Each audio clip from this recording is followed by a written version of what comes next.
Hello everyone, welcome to Liam's Lyceum. I'm your host Liam, aka Hembar, and today I am doing my next weekly update.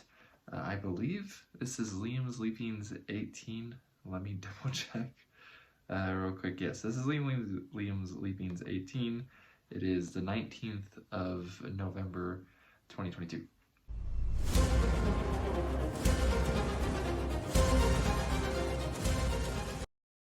Okay, so just basically real quick, the stuff I read this last week, I was really focused on short stories this week. I actually read so very little that I was actually kind of disappointed.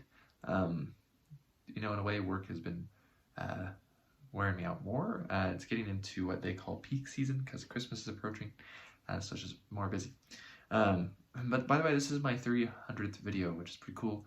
I've been making videos since July of 2021, so apparently I put out a lot of videos. So you're welcome or sorry, depending on how you feel about that. So I guess to start off, I did continue reading Mask of Vindication, the Dark Souls novel by Michael A. Stackpole. I really need to finish this one. I'm still I'm not halfway. I was about halfway last week, I think. Now I'm about 60% of the way through. I'm not making very good progress, to be honest. It hasn't really kept my attention, and it's not a huge problem with the novels. It's largely just my mood, which I kind of explained last week, and that mood that I had at the end of last week kind of hurt my reading of novels, at least for this week. So I did finish The Fortress of the Pearl, which again I forgot to get out. So it's the second Michael Moorcock Elric novel in chronological order. He did write this one later. It is the second in the present omnibus, volume 1, that's titled Elric of Melniboné. I really enjoyed it. Actually, I enjoyed it a lot more the second time, and I only read it earlier this year. So I read it for a discussion that was supposed to happen Tuesday, which didn't happen because we had a few people that were sick. So I hope they're feeling better. But and then I am almost through The White Wolf's Son, which is book 3 of the Dream Quest trilogy, also Elric. I'm very close to finishing this one, and this one is definitely interesting as well. I found my attention has not been kept as well with this one either, but it's still pretty entertaining. And in fact, I find this one so far to have be better than book 2. Not quite as good as book 1. I mean, one of the weird things is that these are told in first person, and one of the main characters, or I would say even the main character in this book, is a 12-year-old girl, and it's really easy to forget that she's supposed to be 12. So there's that. And then let's see, I did actually get an arc for Conan the Blood of the Serpent, which is the newest pastiche that comes out in December from Titan. And this is basically a revival of the Tor Conan pastiches, which I think were ended in the early aughts. So it's been almost 20 years since we've had a Conan pastiche, which most people are probably okay with, since, a lot of those pastiches aren't great. Anyways, I've only read one pastiche, and I read it after I read some of the original Robert E. Howard Conan stuff, which is way better, of course, but when you're reading pastiche, you expect pastiche. And so far, though, this one is by S.M. Sterling. I've never read anything of his before. So far, it's actually pretty good. I am enjoying it. I'm not very far. I know particularly the story is a prequel to Red Nails, which is a story I haven't read yet. So, oops. That's okay. I'll get to it eventually.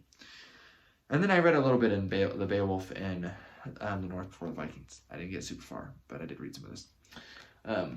And then I also read a tiny bit in The Pale Brown Thing by Fritz Leiber. This is the original version of Our Lady of Darkness, which I read in the summer and did a review for. He serialized the story in 2 parts, and it is The Pale Brown Thing, and then he rewrote some of it and released it as Our Lady of Darkness. So this is basically just a shorter version of Our Lady in Darkness, from what I've noticed so far. That's a great novel, so this is great as well. You can get this edition actually from Swan River Press. I think it's swanriverpress.ie. They're an Irish publisher. You can go on their website and get this paperback. I think they had a hardback at some point, but I don't know if you can get those anymore. And then, so that's basically it as far as books go. And then I read a bunch of short stories. So let's start with this one, because it's the first one I read. I read The Sword of the Prophet by Arthur Gilchrist Broger, which is the third story in this Faded in Serkaman omnibus here. These are pulp stories, historical adventure stories that came out about 100 years ago. And this one was pretty cool, honestly, and I think I actually liked it more than the second one, which the second one was definitely better than the first one in my opinion. They go into Moorish Spain in this one. I think it's pretty cool. I don't know, seeing all this stuff. It's really cool. Sections of history in a cool place in the world. We don't generally seem to think of Spain in like its pre-Spain context, right? There's Barcelona here, and there's Castile, and it's not Spain. Spain is the peninsula, basically. It's not. There's no country that is Spain at this point, right? And we forget a lot of times. I think a lot of people forget, or just don't know that big chunks, almost all of Spain actually, for a little bit, was controlled by Arab-speaking Muslim nation, essentially. I guess Moors, but I don't know if Moor is politically correct these days. I don't have any negative connotations when I say the word, but I mean, maybe some people do. So the Moors ruled Spain for a while, and they actually overthrew the Visigothic kingdom. So the Germanic elite ruled the Spanish peninsula, basically, for 300 years before the Moors conquered. So I like that period of early Middle Ages type stuff. So this is cool, though. It's a little later. This is more like high Middle Ages, but I don't know, better even than the late Middle Ages, in my opinion. And then I read Hugh the Tint Master and Swords and Dark Magic. This is by Michael Shea. It is a story that features Kugel the Clever from the Kugel stories by Jack Vance. There was an extra authorized story of Kugel by Michael Shea. So it's really cool to see Michael Shea get to use this character again. Shea passed away about 7 or 8 years ago, shortly after Jack Vance actually did, and this came out before both of them had passed. But so that was a cool story to read, to be honest. Kugel isn't the main character, but it's still pretty funny, as it's got that humor, the Dying Earth humor, which I think Shea does really well. And then I read, The Black City Fragment by Robert E. Howard here about Cole, and I also read the next fragment, which is untitled. Those were both really short, and I wanted to get them both out of the way, so this week I could read By This Axe I Rule, which I'm really looking forward to. They were really good. I don't know what else to say about that. And then I read The First Marching Church of God by David Wiley and A Merchant in Noria, which had been a little while since I had picked up this collection, and this was a fun story. Early space age type of story, not super far into the future at all, just a few decades. It's very focused on bringing religion, Christian religion specifically, to Mars and Martians, right? So it is pretty interesting, actually. It's kind of cool. And I enjoyed it, actually. It was very nice. So good job, David. Good job entertaining me. I'm sure that's why you wrote it. Anyways, and then I read Wolf's War by Harold Lamb, the second story in The Wolf of the Steppes here. This one was... You got a lot more action than in the first story, which you didn't really get like any action in the first story. So it was pretty cool to see. You get to see this Cossack warrior who lives in southern Ukraine go against basically one man against many, the Tartars, which is pretty cool. That, again, I think is 16th century. I think that's what it is. I could be wrong. And then we have, let's see... Oh, yeah, actually, I read the last story, finally, in New Edge Sword and Sorcery magazine, issue 0. I finished the magazine as well. So I finished The Grief Note of Vultures by Bryn Hammond, which was really cool. It was one of the best stories in the collection, in my opinion. And then I read the little piece by Howard Andrew Jones, and the one by Brian Murphy, and the one by Cora Boulert. I think Cora's piece was probably my favorite. It is about... Jarell Jouari and C.L. Moore. It is titled here, the story is C.L. Moore and Jarell Jouari, the First Lady of Sword and Sorcery. I've talked about Jarell plenty. She is an awesome character and has some awesome stories that I have reviewed on the channel. So go and check those out, honestly. And then I read The Questing Beast by Karis Crossan, which is an Old Moon issue 1 here. Issue 2 comes out any day now. So I have one more story reading this. This one is an interesting, I don't know if I would call it a sword and sorcery. In fact, I wouldn't, personally. But it's very Arthurian, and it's about the questing beast. So in that sense, it's pretty cool. Didn't have my attention the first few pages, which, for a short story, it's a little disappointing. But I was definitely entertained at about the halfway point to the end. It was actually pretty cool from that point on. And then I read, let's see, The Place of Unutterable Names by Adrian Cole. I believe this is somehow the first story I've read by Adrian Cole, though I see his name everywhere. Assuming it's a he, I don't know. And then this is the second story in Terra Incognita, which I had meant to read a few months ago, and then for some reason I just put it down and haven't picked it back up. This one felt very Lovecraftian to me, or even, I guess if you want to put like She kind of, or Clark Ashton Smith like, or stuff like that. I mean, it was pretty good, nice and creepy. Yeah, I liked it. So this collection has some sword and sorcery stories in it, but this story was not sword and sorcery. It's set in a relatively modern period. And then I read The Automatic Pistol by Fritz Leiber. So I have one issue here of Weird Tales from May of 1940. This is Leiber's first appearance in Weird Tales. He didn't actually, sadly, have any of his Fafhrd and Grey Mouser stuff appear in Weird Tales. And I haven't read any of his stories that appeared in Weird Tales until this week, and I read The Automatic Pistol. It was freaking great. I thought it'd be lame since it's kind of like a one-ring pistol, or a haunted pistol, if you want to put it that way. But it was actually really creepy. I was reading it in this room with the lights off, and I had to turn the lights on because I was getting creeped out. But Leiber is a grandmaster of horror, so it's not super surprising that it actually creeped me out. It just seemed like it was kind of a lame idea, and I was like, is this really going to be good? And it's really good. And then I've had recommended to me since reading it Smoke Ghost by Leiber, which is apparently like essential horror reading or something like that. So I need to find something that has that in it so I can read it. And then I read one more short story, containing of itself. I read Muse and the Monstrous by Chase A. Fulmar from Whetstone Amateur Magazine of Sword and Sorcery, issue 4. This is free online.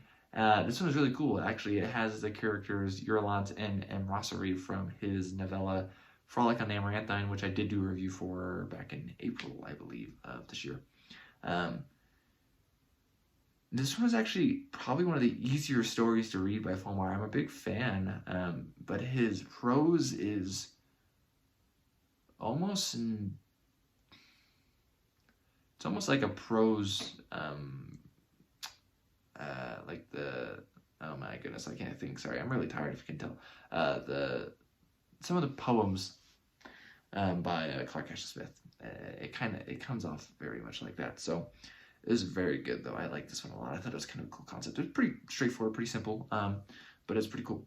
And then, so that's basically it as far as reading. Besides, I actually read a whole bunch of short stories because I read all the short stories in this. The Rogues in the House presents A Book of Blades. There are 15 stories in here. Let me read the authors real quick. There's John C. Hawking, Chuck Clark, L.D. Whitney, T.A. Marketing, Howard Andrew Jones, A.B. Adams, and R. Van Stratton, Jason M. Waltz, S.E. Lindbergh, J.M. Clark, Matthew John, Scott Oden, Nathaniel Webb, Cora Bueller, Jason Reed Carney, John R. Foltz.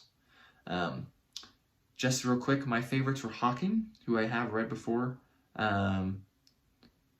Scott Oden, who I have also read before, Nathaniel Webb, which I don't think I've read anything by him before, since I read all these books that have a lot of these authors in them, but I just like pick and choose a lot of those books, so I can't remember sometimes. And then Cora, I don't know if I've read any of her, no, I've read some of her Flash fiction. And then Jason Ray Carney, so those are my favorites, which is cool because they're all active, though I don't know, I guess Hawking's maybe not super active, on the Whetstone Tavern Discord, so this was really cool. This actually is available in audiobook, which is very rare, sadly, for anthologies of modern sword and sorcery. So that's basically all that I read this week. I did actually am very happy with the writing I got in this week. I finished a story last week, which I mentioned. It was like I finished it the day I recorded my last episode. So I got some editing done on that one this week. And then I finally finished a story that I am calling, and I think I'll change the name of As Above, So Below. This one is a good mix of fantasy and sci-fi. It's the first time I've really done sci-fi, and it's still sort of kind of science fantasy anyways. So this one came out long, actually. It was about 11,500 words, so it's technically a novelette, I suppose. That's the longest thing I've finished, actually, because my longest story was 9,800 words. I've written things that are longer, but they're not finished, though I do plan on finishing them. And so this one's pretty interesting. I'm hopefully going to do some edits this weekend on it. I also got 2,000 words in on what I've heard of called a Spear and Fang. It's kind of like Sword and Sorcery, but Stone Age, essentially, or maybe you can do Bronze Age. I don't know. I'm thinking Stone Age at least. And it's an idea I've had since August, and I outlined a story back in August, and now I'm actually taking that outline and writing the story with it. And I think it's going okay so far. I feel pretty inspired, and so like that's why I got those 2,000 words out today. And I have another idea. There's another story I really wanted to finish, so maybe if I can get this one out soon, if I can finish As Above, So Below, and then I can finish a story which doesn't really have a good name right now. It's one about a woman named Panther, though. And then and then I have another idea for a story about my character Arian. That was kind of the next story that I was gonna do chronologically. Anyways, I finally got inspiration for it and kind of figured it out. Like, Arian is definitely one of those characters like that. Like, I just write a story when I get inspired. Excuse me, to write a story about him. And that's just basically based off whatever weird thing happens in my life. And so, yeah, Arian is one of my favorite characters. These may be a little absurd. I don't know. I hope people would enjoy him, but none of his stories are published, so maybe someday people will enjoy besides people who get to read my stories otherwise. Anyways, this has gone on a little long. I am so tired. I just need to go lay down. But it's been Liam. Wow, Liam was Liam's Lyceum. Tell me how your week has gone and what you're planning on doing next week. It will be Thanksgiving this next week in the U.S., so which actually means that I get Thursday off work, but I also have to start work at like 3 o'clock in the morning, a few days actually. So